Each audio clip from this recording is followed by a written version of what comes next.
संत रविदास से शास्त्रार्थ में हारने पर मुल्ला सदना फकीर ने हिंदू धर्म स्वीकार कर लिया और अपना नाम रामदास रख लिया। इस घटना से सिकंदर लोदी बहुत क्रोधित हो गया और संत रविदास को जेल में डाल दिया और उन्हें मुसलमान बनने को कहा, पर उन्होंने मना कर दिया। उनके मना करने पर उनसे जबरदस्ती चमड़े का कार्य करवाया गया और मजदूरी कराई गई। बाद में चम्मर सैनिक ने दिल्ली को घेर लिया तो सिकंदर लोदी ने संत रविदास को छोड़ दिया, लेकिन चम्मर वंशीय को अपमानित करने के लिए चमार कहकर संबोधित किया गया और इस तरह से चमार शब्द की उत्पत्ति हुई। चम्मर वंशी क्षत्रिय का उल्लेख महाभारत के अनुशासन पर्व के अध्याय 35 के 17 और 18 श्लोक में भी वर्णन मिलता है। तो दोस्तों, अब तक हमने जाना चमार शब्द की उत्पत्ति के बारे में। अब जानेंगे चर्मकार के बारे में। जी हाँ, जहाँ चमार शब्द का इतिहास 500 से 600 साल पुराना है, वही चर्मकार का इतिहास का जिक्र ऋग्वेद से मिलता है। इस समय जाति या वर्ण व्यवस्था नहीं थी।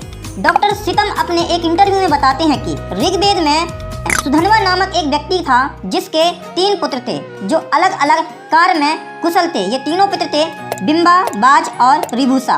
तीसरा पुत्र था जिसका नाम रिभूषा था, चमड़े की वस्तु बनाने में कुशल था। इसके वंशज महाभारत काल तक, ध्यान से सुनिए आप, इसके वंशज महाभारत काल तक चर्मकार करते थे। इसके बाद ये चर्मकार करना बंद कर दिए थे। चंद्रिका प्रसाद बासु ने भी अपनी पुस्तक में चर्मकारों के उत्पत्ति के बारे में बात किया है। सन 1964 में चंद्रिका प्रसाद बसु की पुस्तक भारतीय चर्मकारों व महारों की उत्पत्ति, इस पुस्तक के पृष्ठ क्रमांक 7 में जिज्ञासु जी लिखते हैं कि हिंदू ग्रंथों में चर्मकारों को वर्ण संकर लिखा गया है। यज्ञवल्क्य 1/53 और मनुस्मृति 10/11 में जिज्ञासु के अनुसार सूत नामक एक प्रतिलोम वर्ण संकर का नाम लिखा है जो क्षत्रिय पिता और ब्राह्मण माता से पैदा हुआ है। इस सूत से महर्षि उर्सी के लेखानुसार ब्राह्मण कन्या से वेणुक अर्थात बांसफोड़ या जिसे भंगी भी कहते हैं पैदा हुआ और क्षत्रिय कन्या से चर्मकार पैदा हुआ।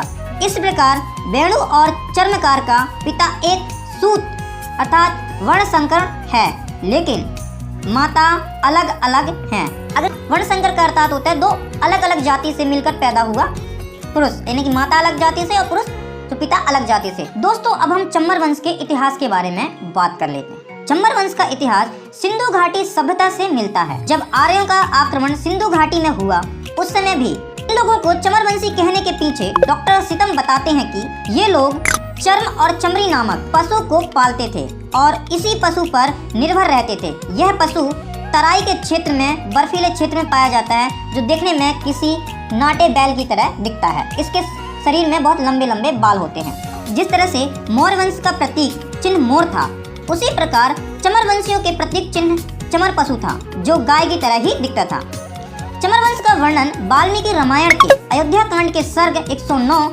श्लोक 34 में मिलता है। महाभारत के अनुशासन पर्व के श्लोक नंबर 17 और 18 में मिलता है।